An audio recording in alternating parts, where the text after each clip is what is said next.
Welcome to That's Why We're Friends. The podcast where we laugh a lot, talk about real life, and hold on to faith through it all. We're two friends navigating the oldish season of life and celebrating the kind of friendships that make it all a little easier. So whether you're feeling overwhelmed, hopeful, or just need a laugh, this podcast is for you. Pull up a chair and join the conversation.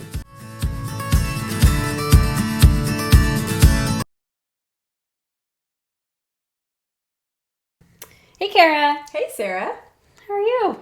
I'm good. How are you? I'm good. How's your time been since the last time we were together? It's been good. Yeah, I can't say that, anything's been off kilter or out of whack. Everything's been good. So That works. You kind of look like you ate today.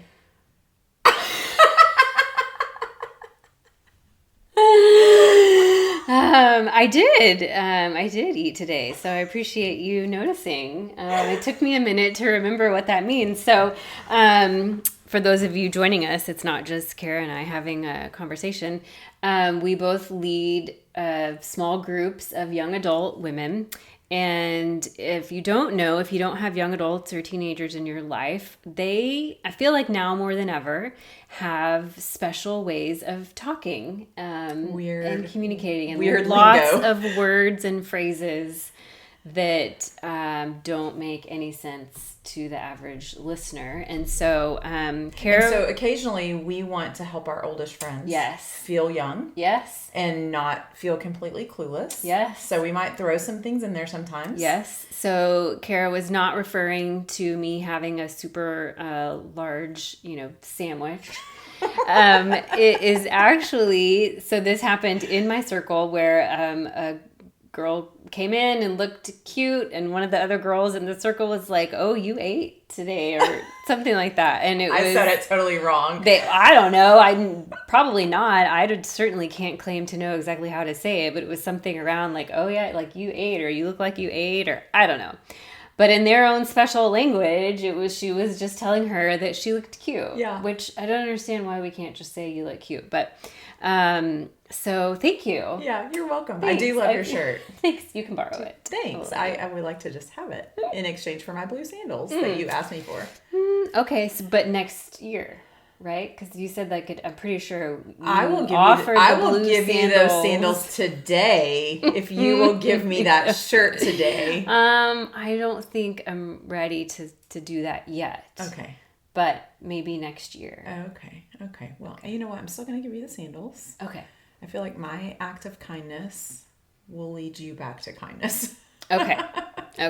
It's fine. Your shirt's very cute. I want you to enjoy it and wear it. Thank you. And for all those who are listening, I'm sorry you can't see Sarah. Just go to YouTube. You have to go YouTube. Check it out on YouTube. Yeah, because you do look adorable. Thank you very much. Yeah, I appreciate that. You're welcome. Abeka Grace. We're going to talk about Abeka Grace. Yes, we will. We will so eventually talk about Abeka Grace. Cute little shop. Mm-hmm. Yeah. Okay. Yeah, so we will.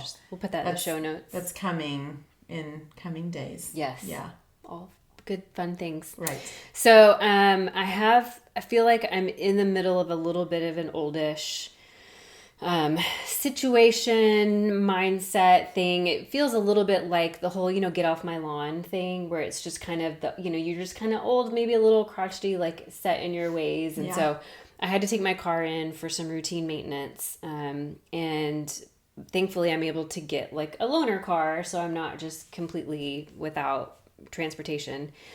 But the loaner car is very different from my car, and I've had my car for 3 or 4 years, and I really love it. Yeah. I love my car, and I do not love the car that I'm in. So it's just very different, and I feel very. I think I texted you right after, or sent you like a voice text, because I definitely could feel the unnecessary angst. It just all the little it's all the little things. There are a lot, especially nowadays, cars have all kinds of little dials, and this button is here and it controls this, and none of it's the same. And I feel like I'm on the ground. So I have a small SUV really is like my normal car. Yeah.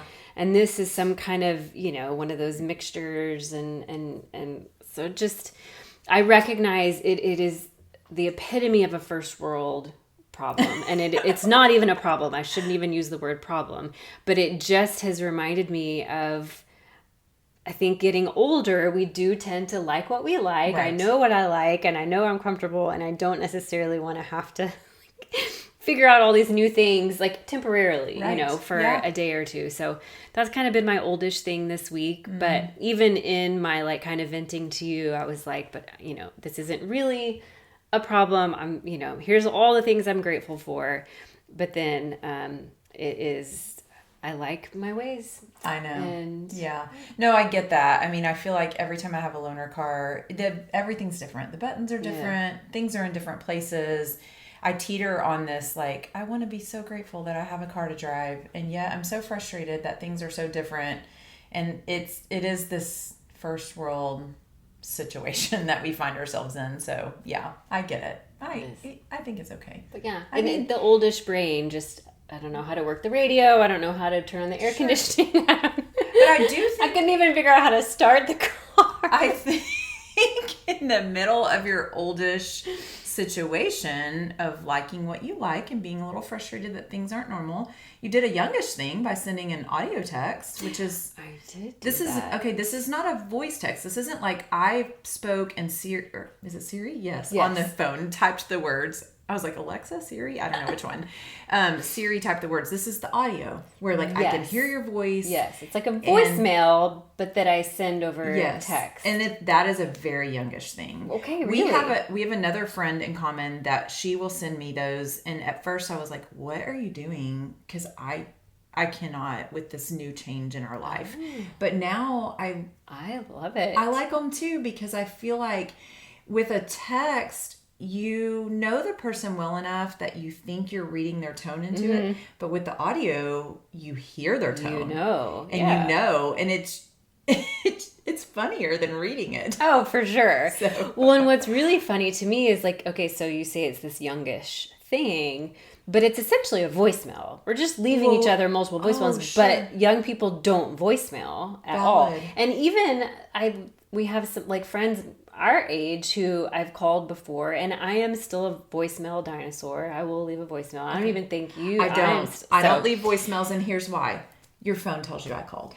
I know, and that's you fair. Like I will leave you a voicemail if you are my air conditioning person and I need you to return my call. But when it's you or another close enough friend, I'm like, you will see that I called and you will either call me back or you will text me and be like, what did you need? Yeah. And so I really don't leave. And I think part of the reason I don't leave voicemails is because I'm super bad at listening to voicemails. Right. Half the time I don't realize they're there and it'll be 3 days and I'm like, oh, I have a voicemail. And so I don't know. Voicemails are a struggle. I just think it's funny because it's kind of circumventing. It is. It's a voicemail. It's what I would leave you in a voicemail, but I'm just sending it to you in a text. So it's interesting to me that then, we don't do voicemail people, which maybe I'm the last person, because I can't remember the last time someone left me a voicemail that wasn't a doctor's office, confirming an appointment or something. But here's my one struggle with the audio text is I feel like I can pick up my phone and talk to it and tell it to do a text or to do any task really. With the audio, you can't do that, right? You can't just say, hey, send, like I can say, hey, send Sarah a text. Oh, you can't say, hey, send Sarah an audio message. I don't think you can say send an audio message. Certainly never tried. Okay, well, you know what? Maybe this afternoon I'll try. There, that would be fun. Okay, we'll see what happens. Okay. It's only because I want to send audio text when I'm driving. Right. So what do? You just hit the button on your phone while you're driving? Because you have sent me some driving, not calling you out, but no, when I would be stopped. Oh, so I am. So we have like with our car insurance, we have like an app on our phone that's like tied to a thing in our car. So it like always is monitoring. Oh, that's cool. Yeah, it is cool, and it does help, like, because I want to get a good score, right? But also because it lowers. You're all about the grade. All about the grades. But it also, like, literally, we've lowered our like monthly car insurance because we've actually like done well. And I'm gonna find out if car insurance has that. So at first I didn't like it because it felt like I was just constantly but it's made me better. Like I really am way more strict with my phone when I drive. Sure. And so I have, a little thing on the dash where I can put it. And so if I'm at a stoplight or something and I can start something, I will. But it's a big no-no. If the car is moving, that the phone is on and moving, I'll get dinged. Okay. And so thank you, State Farm. Yeah. So, do you have Apple Play in your car? So here's what's interesting. So in my car, no.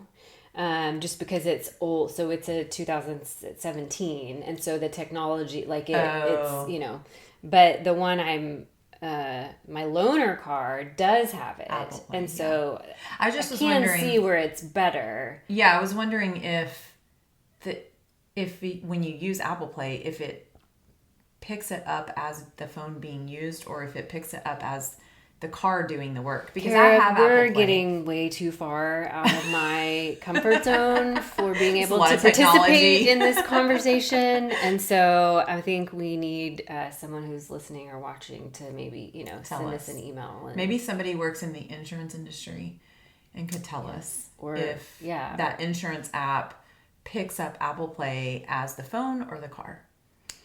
Oh, yeah. Okay, that's a lot. Yeah. I'm sorry. I just want a discount on my insurance. We zoomed in real quick. But I use Apple Play because, when I'm driving, it will tell me you have a message and I can just hit it and from what I understand, it's more about the phone, like the physical phone. Is it on and moving while the car is moving? Okay. So I think if your phone is stationary and not active, like while the car is moving, you're good. Okay. I think. Okay. All right. All right. I like it. Wow. I like it. That's a lot of things.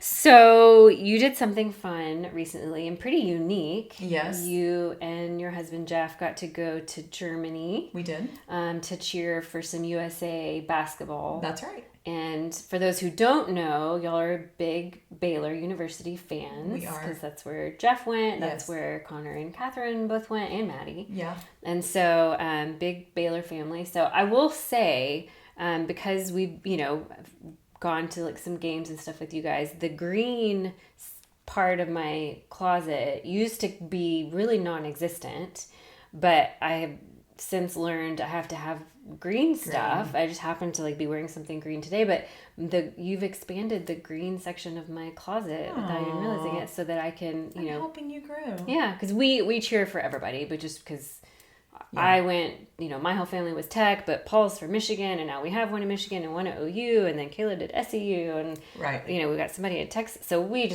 yay everybody. So we're You're happy just a quilt. You're like a really cozy quilt of colleges. Yes, yeah. We're happy to cheer for Baylor. But you guys got to go to Germany to actually watch them represent USA. That's right. In an Olympic type thing. Yes. And so you were there for a while, I know, because you weren't here, and I was a little lonely. But what were some of the highlights? Yeah, it was really fun. We went for 10 days. So the Baylor men's basketball team got chosen to represent Team USA in the College World Olympics. So actually Tech women get your guns were, that's right, were there representing the women in basketball. And then it was just all sorts of college sports, volleyball, swimming. I don't even know what else. I thought we were going to get to go watch a bunch of other sports because I do love college sports in general. Mm-hmm. I think they're really fun to watch, but we didn't, and that's okay because we were so busy on that trip. It was scheduled and organized by a group from Baylor. And so we ended up getting there with 20 of our closest friends who we didn't know, and we became friends fast. And Germany was not on my bucket list. It was not a place that I had ever thought I wanted to go, but this is where this sporting event took place. And I think in 10 days, we went to 7 basketball games. Wow. But we also did a bunch of sightseeing and tours and different things. And it was busy. We would get on that bus at 8 a.m. and get back at 2 a.m. Oh, I mean, it was just all day, every day. I cannot imagine. Yeah, because that is not a very oldish schedule. It is not an oldish schedule. It was definitely put together by someone way younger than us, someone with little kids who was enjoying their life. Right. But it was fast and furious. We did so much in that 10 days. Baylor men Team USA won silver, which was super fun to watch and see. As did the Texas Tech women. That's right. Texas Tech women also did. Too. So the USA had a good showing in basketball, and it was really fun.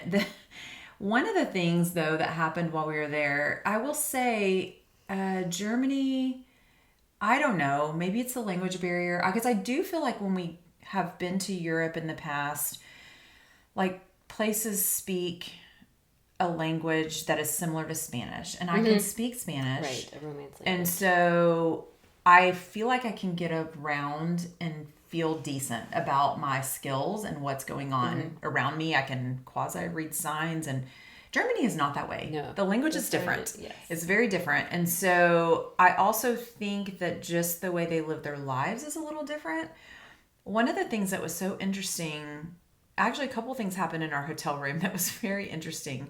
So we had a king size bed, and you know how in a hotel, all king size beds, I think, are two twins pushed together. You know, No, I didn't know that. Oh, yeah. I think most of them, because then they can make it into a dual occupancy. Well, it's still a dual occupancy if a couple's in there and a king. But you know what I mean? Like Sure, they can make it two beds. So I don't really know if this bed was that, two twins pushed together. But what I do know is that there were two twin comforters on the bed. There was not a king size comforter. Okay. And the twin comforters weren't even laying on the bed the way you would get under them. They were folded in half and then placed perpendicular to the way the bed goes. So like skinny wise. No, fat and sideways. Okay. Like not long length with the bed, but sideways. Okay. So, you know, I see it and I'm like, okay, well, whatever. So I get in bed the first night and I unfold the blanket and I turn it and I get in bed, and, you know, it's just a thing I do 3 nights in a row. And I think it was the third night we were laying in bed and I said something about the bed not being that comfortable. And Jeff said, well, I just realized that you have to unfold and turn the blanket. And I couldn't figure out why my body didn't fit under it. And so for 3 nights, he had slept with his feet and his head sticking out because he thought that the blanket was just like this tiny little cover and it didn't fit his body. And it was just humorous. And the other thing is that my husband always orders extra pillows. He loves the pillows. And he had ordered an extra pillow. And I feel like every day when we came back to our room after they had cleaned, something different had happened with this pillow. Like one day they just took it and it was gone. So we had to order another one. Actually more than one day, we would get back and they would have taken the pillowcase off. Like they were gonna change the pillowcase, but they didn't. And they would just set the naked pillow in the chair. Exposed. And so I would have to call down and be like, we need a pillowcase, and then try to explain among the language barrier why we didn't have a pillowcase. Right. It was just such a funny thing, and I don't know. It was funny. It was very different there, but we did have a good time. And on that trip, this group of, you know, our 20 closest friends who we didn't know, there was this one lady who I loved her, and she just kept reminding me of someone that we know, someone you know too, that goes to our church. And I would look at her, I'd listen to her, I kept thinking, man, she reminds me of someone. And then finally it clicked with me who it was. And then I think I texted that person and was like, I found your twin. And she replied and said something. And then I don't remember, but you and I started talking, and I said, oh, it was her Goppelbanger? Mm-hmm. Yeah, definitely. It was definitely her Goppelbanger, 100%. Her doppel, I don't know. I don't know the word. No, but you should definitely keep trying. Goppel? Yes. I don't know. Mm-hmm. No, that's it. Keep going. Doppelbanger? Yes. Doppelbanger. That's, yes, that is it. Mm-hmm. Okay, you just, you just continue making fun of me. Every time, okay, and here's the funny thing about whatever the actual word is. When I finally got it right, or you finally told me what it was, I looked it up because I was like, I am going to look at this word spelled out. I'm going to know the definition. I'm going to remember. And I'm going to remember it. And ever since then, I still can't say the word. Doppelganger? Yay! Oh, she got it! But what's super humorous is that its roots, which we're both word people. Yes. Its roots are from Germany. Yes. And I was in Germany. And you found the lady's Hoppelbanger. Hoppelbanger. I have actually in our notes, like every phrase that you use that's not doppelganger that I write down because it's just my favorite. still So won't I get want it. that to be a shirt I of just still like won't get it gangle. right. I think gangle hopper Gangle is my hopper. favorite. That I want a shirt that just says, gangle hopper because Oh my goodness. it's just the best. I was crying in that we were like texting back and forth and you were trying to remember what it was. I was like, Paul literally later, my husband was like, what were you laughing at earlier? Because I mean, I was dying. Yeah. It was so stinking funny. Do you think it's so funny? I think both of our husbands do this. They're both so curious what we're talking about all the time. Yes. Like they're so nosy. And Jeff will be like, I think, was it yesterday or the day before? I don't know. He came home from work and he was like, did you talk to Sarah today? And I'm like, maybe? I don't know. Why are you asking me that? It's like he's so curious because I don't know why. They're just so very into what we're saying. Yeah. And it's super cute. Humorous. Yes. They're adorable. Yeah. Love them. Yeah. They're great. They're not double bangers. I don't know. This is my favorite new thing that we do is let's have Kara try to say this word today.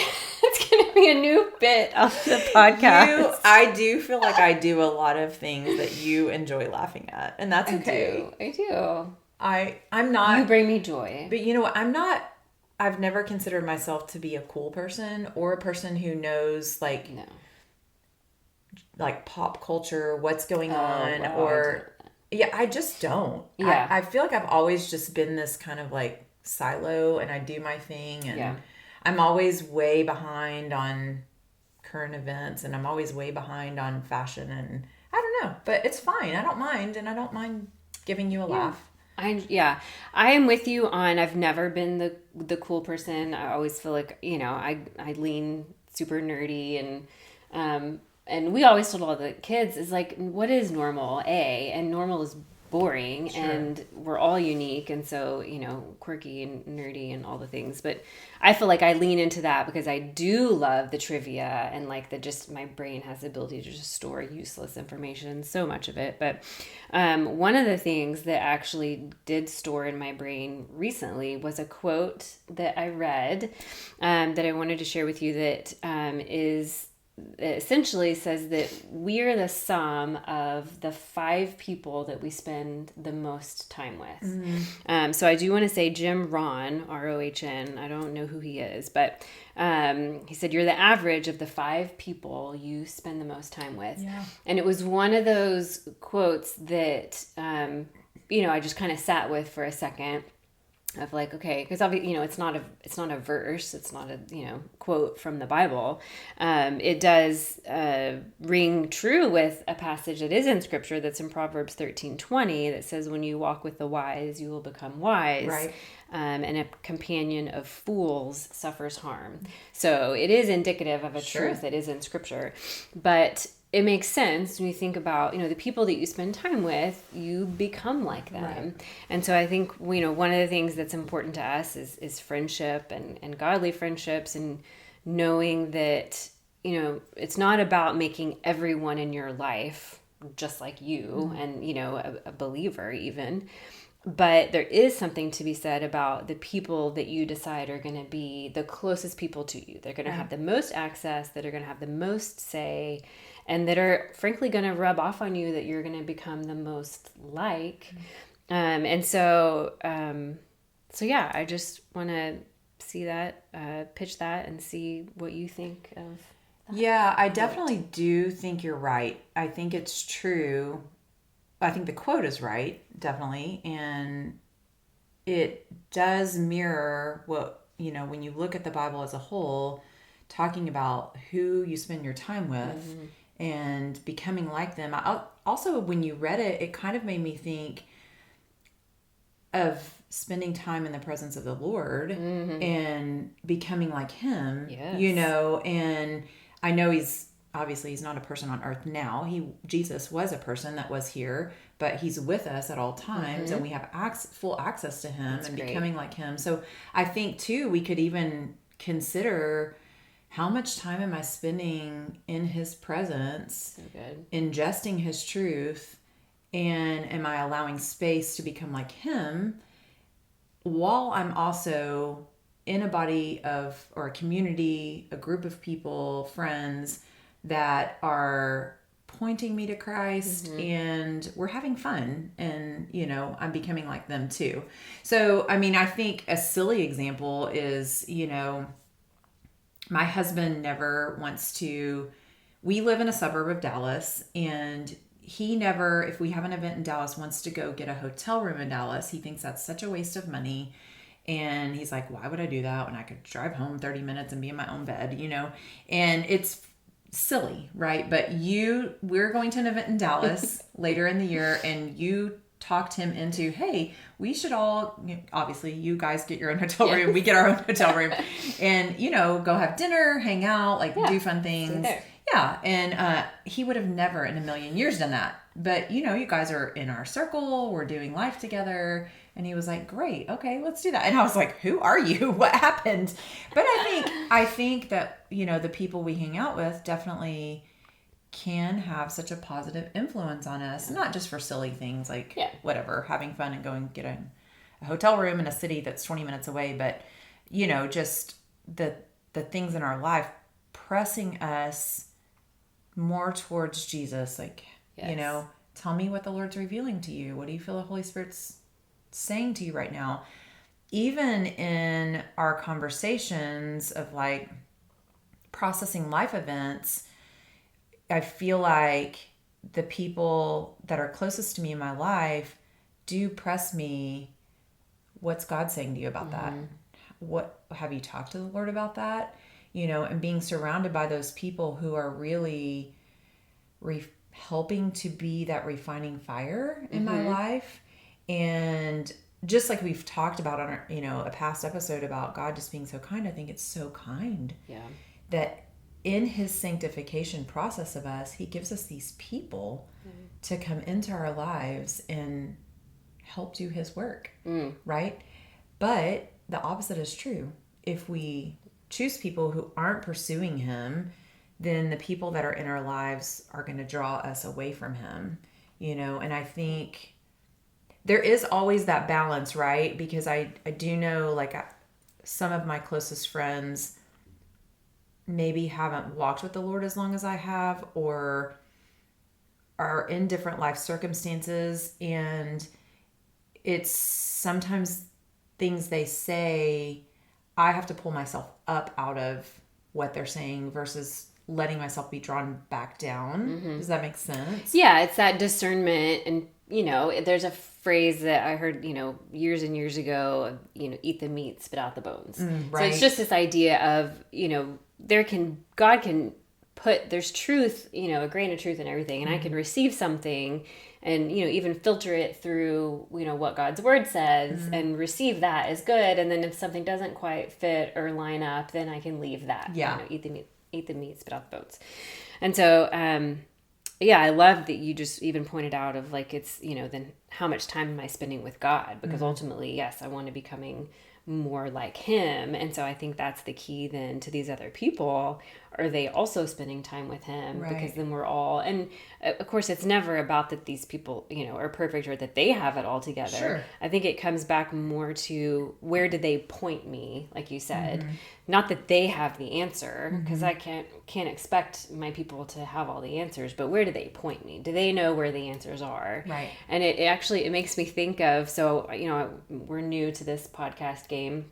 But I'm also new to just really listening to podcasts, because I've just never really been a podcast person, and I've tried and I just haven't found, something that worked, or just, I don't know, just something in my brain just hasn't embraced it. So this time around I was like, okay, I really am going to try. And you had mentioned the Candace Cameron Bure podcast. And so I was like, okay, let me, got a lot of pool time, back in the summer, and let me try that. And so I did, and it really clicked. I really have enjoyed it. And so something I heard from one of her guests recently in kind of a different way, but it makes me think about this, is the difference between a midway, and a marathon. So a midway in the sense of like, we have the big Texas State Fair here in the Dallas area, but any kind of a fair, you have the area that at least we used to call it like the midway. Right. So it's like where all the games are. And so you walk down the midway and you've literally got the people yelling like, hey, come and like throw this softball and knock over the milk bottles, or, do the dart and hit the balloon. And so everyone's trying to get you to come, and it's very distracting and loud, and the lights and the stuffed animals and all the things. So that's a midway. Versus a marathon. Now, full disclaimer, if I had a sticker on my car, it would be the 0.0. I'm not a runner. I'm not a marathon runner. It's not on a bucket list. It's, it's not a thing. But I live life. I've seen marathons in TV, you understand in movies. The I understand theory the concept behind a marathon. that when you run a marathon, people who are along the streets that are cheering you on, holding signs. There's tables where people have water, and so they can give you what you need to spur you on and like keep you going. Sure. And so when you think about friendships, or just life in general, but especially friendships, okay, the people that I'm lining my life with, is that like a midway where I'm just trying to be distracted and drawn off and not getting to where I'm going?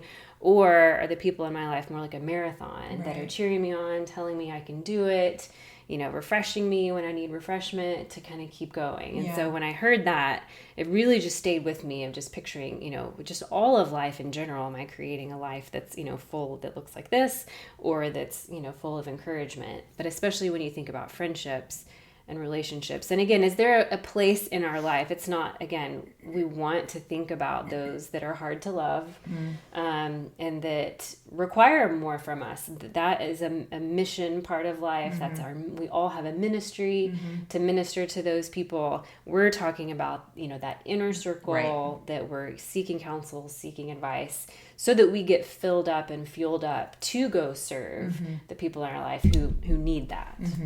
Yeah. And I love your example of the midway in the marathon, and just how there's so many things in life that can distract us, and how even I feel like when you have a circle of friends, you have to be so intentional, to cultivate those friendships, right? And it cannot be everyone. There's like this inner tight circle, right? Jesus had that with the disciples. And then there's like this bigger circle of people who you love and you want to serve and encourage, but they also can't be on the inside of every day. Right. And so it's that balance of not getting distracted, because I do feel like we live in an area where there's a lot going on, and it's super easy to get invited to things with the outer circle where I don't want to say waste time. That's not what I'm implying, but where our time could be better spent cultivating the inner circle, And so I think it's just this balance of like, what does my calendar look like? And what's vying for my attention? Right. And is it going to be the stuffed animal that I'm going to throw away in 3 weeks? Or is it going to be, the encouragement of someone that gets me to the finish line? Right. And so, I just think it's such a hard balance, really. And I feel like in this oldish season of life that I am trying to do that better. And I'm far from doing it perfectly. I feel like we get very distracted very easily, but I'm trying to do it better. And I feel like for much of my adult life, certainly for life in school as a teenager, it was more of like the moment, like, oh, you popped the balloon, you won the animal. Right. And it was like the big like moment. But as I'm getting older, it's more of all the little moments and the deeper conversations and the long time sitting at a dinner table with someone, and the moments of life that are deep and heartfelt. So Absolutely. I do think it's very kind of God to just give us those relationships to help sanctify us and, lead us kind of in a way to grow and to get closer to him. So, Yeah. So so past summer, I had a goal of memorizing Romans 8, Yes. which was, it was big. It was a lot. But there were a couple of verses. So Romans 8:28, we've talked about. Yes. I don't know if we talked about it on the podcast, but you and I have talked about it. It's been my life verse, since I was like a teenager. Mm-hmm. It's the feel good verse. Mm-hmm. Like we all think, I think it's like all the verses that could be on a picture frame or a pillow, they feel good. Yes. And absolutely. we like them because they feel good. Yes. And so it's one of those things where we're just like, oh, okay, God works all things together for good to those who love him and those who are called according to his purpose. It feels so good. Yeah. And I love that verse. And in my memorization, I was like, I can't wait till I get to verse 28 because I'm already going to know that one. But what happened to me was I got really, really stuck on 26 and 27. Mm. And even though I've memorized it, I'm going to read it because I'll mess it up if I'm trying to just do it on the spot. So I'm going to read it. It says, and I'm going to just give this disclaimer. I read the NKJV. Okay. It's a very oldish version. Yeah, I love that. Fits with the theme. I grew up with the KJV, and so when I sort of made the switch, when I was walking into freedom with the Lord, NKJV felt really free to me. It did not. Sometimes I read, ESV, NIV, NLT. I love them. They're beautiful. The Passion, I love those. But sometimes I read verses in those versions and I'm like, that's not what that says. Right. And then I go back to the NKJV and I'm like, oh, it does say that. Yeah. It's just different words. So NKJV, sorry for those who, feel like this is a little old. Starting in 26, it says, likewise, the Spirit also helps us in our weaknesses. For we do not know what we should pray for as we ought, but the Spirit himself makes intercession for us with groanings which cannot be uttered. Now he who searches the hearts knows what the mind of the Spirit is, because he makes intercession for the saints according to the will of God. And I'm just struck by those two verses because I feel like, number one, I've always brushed over them. Oh, that's cute. The Spirit prays for me. Yeah. Like, really? Right. No, I understand. Great. When I don't know what to pray, yes, he takes my words and he makes them pretty. Yeah. Like, that's really what I kind of thought that was. Like, okay, well, yeah, I don't have the right words. My heart isn't in the right place. He's going to sort of fix that whole thing that I'm offering up to God and make it real pretty so that when it gets to the throne, it's going to be great. And I realized in reading these verses and just like really meditating on them and spending time over them, that's not what this says at all, right? This is talking about we are weak and we have no idea how to behave like Jesus. Like none whatsoever. We read about it. It's a really nice theory, but we don't do it. No. We don't do it on our own. We cannot just be like Jesus, right? No. We have to be sanctified like him. And it is talking about like in those moments when I need to take on the mind of Christ and I need to look like Christ, the Spirit goes to God and is like, hey, guess what? Kara is in a moment and she needs to regurgitate truth. She needs to live truth.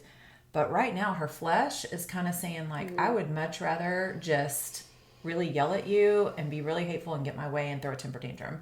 Because that is honestly how I feel most of the time, and the Spirit is like, she needs to look like you, God. Like she needs to be Jesus in the situation she's in. So she's weak right now. And so I'm here to intercede on her behalf. And God then is like, great, go back and give her this strength. Go back and give her this tool. Go and give her this truth so that she can live that out. And then the Spirit comes back to me and is like, hey, guess what? I made intercession for you before God. And here's what he's doing. He's sending this back to you and he's sanctifying you in this way. And I am just completely in awe of, number one, why he pursues me. And number two, how he pursues me and how he wants to sanctify me in so many ways. And I think that even in our relationships that point us to Christ, we're still going to, if we stay in those relationships long enough, we're going to have a struggle, right? There's going to be something that comes up that I need to act like Christ, or I need someone to act like Christ towards me. Right. Like I could definitely be the person offending. I think in those relationships, if we're not both seeking God and we're not both open to the Spirit interceding on our behalf, then how are we becoming sanctified? Because if we're in a relationship and I just act like Christ and you don't act like Christ back to me, then I just feel prideful that I'm better than you, right? And so it's more of just this like, I'm actually, I can't do this. And I know I can't do it. And the Spirit is going to go intercede for me. Right. I think that, I mean, there's so much in there that's so good. And I think the biggest takeaway for me is what our role is in that like whole scene, in that whole scenario of that it's the Spirit going to the Father and then the Father. So it's like, we like to, it's the Mary and Martha thing. It's, we think we can be Martha, in the kitchen doing all the things that I can sanctify myself. Sure. If I do this and I go fix this and I go, but no, it's the posture of Mary. It's that I just have to it's the humility of recognizing my role in the scene. And submitting and surrendering to that, like, God, this is your work. I cannot do this. Yeah. I can't do it's not like you do it, I'll help. And right. No, like all I can do is just let go and surrender. There's nothing I can do to help you other than just, be surrendered. Yeah. That I do have a part to play. Sure. And that's just that humility. And I think where you talk about in the friendship too, is that humility piece of kind of like sometimes with a friend where you might have to say like, whether it's owning a mistake or just acknowledging like, I was having the best thing we can do is just surrender and let it go and not make excuses, not try to explain, because God doesn't need all of that either, and just let him do his work. And he will always use people to help do that refining and do that work. And so there's just, I just keep coming back to the idea of humility, because, being completely humbled before him is hard enough, but then to also be able to have that posture with people. And that's why it is important about who that circle is, because you don't necessarily want to go and, bear that all to just any stranger on the street, because it's trusted people. It's people that, it doesn't mean that they're going to be perfect. Like you said, there are not going to be times where we're going to have to seek forgiveness and apologize. But without humility, I don't think you can build intimacy. And without intimacy, your relationships aren't moving and growing and looking more like Christ. And so, I think that is an amazing verse to, like you said, sit with and just let God, like, it's the onion, peel the onion. Yeah. Like, here's a layer, but it's like, oh, there's so much more that he wants to say and that he'll say to us specifically. And so, there's plenty there to go and just sit and, do 5 more episodes. Yeah. And so I think though, we can realize and acknowledge that our part is just the yielding, right? And of course God has asked us to play a part in his story, but I think it's for us the yielding, of laying down our pride and just saying, I can't do this. I need you to do this for me. And so I just think that's how he makes godly relationships so beautiful. When everyone is willing to just be like, let's try to look like Christ. And in doing that, acknowledging that in order to do that, like, he's already done the work. Yeah. And so we're just here to, imitate him. And it's fun with him. It is. I think that's one of the things that we don't always think about, or maybe people don't realize that goes with the faith journey, because there are things like, being in awe and reverence and holiness and yes, but God is all of these things. Like, joy is a fruit of the Spirit and it's a part of his character.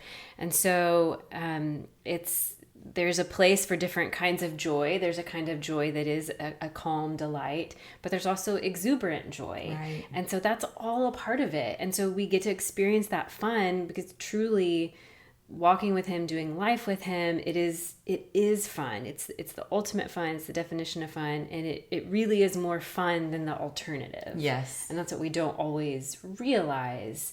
But there's so much joy and there's so much fun in doing life with him and doing life the way that he is asking us to. Yeah, I agree. And I have for a long time described the Christian life as a terrible joy because I feel like it can feel so hard at times to let go of what we can see right in front of us, you know, like, no, I don't want to win the bear that is just cheap and I'm going to throw away. You know, I want that prize of, like Paul said, I've run my race and finished well. And, you know, I want that. And so the terrible part of it is that God does ask us to lay down what we see as comfort or success or whatever we see in the world. Right. But in exchange, he gives us so much joy for those things. And then once we've yielded to him and laid down the things, right, it actually does feel like so much more of a joy than any of that other stuff could have felt like. Absolutely. Yeah. Absolutely. Well, speaking of joy, speaking of fun, yes,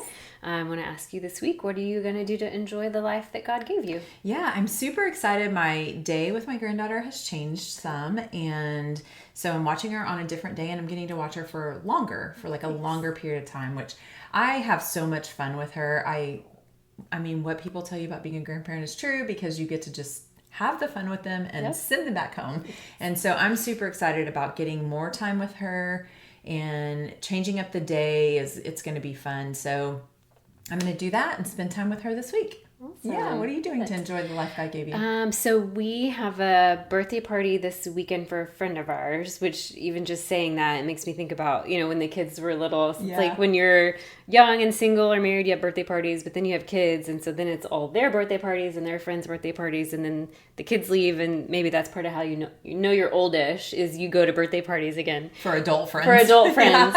And so we have a few of those coming up. And so we have a good friend who's having a birthday. And so we'll go celebrate that. It'll be a good time, just kind of catch up. And so we'll do that this weekend. That's awesome. Great. Well, we want to encourage everyone listening and watching to go enjoy the life God has given you and to really find those places where he is pouring joy into your life and enjoyment and just celebrating him. Absolutely. Yeah. So until next time.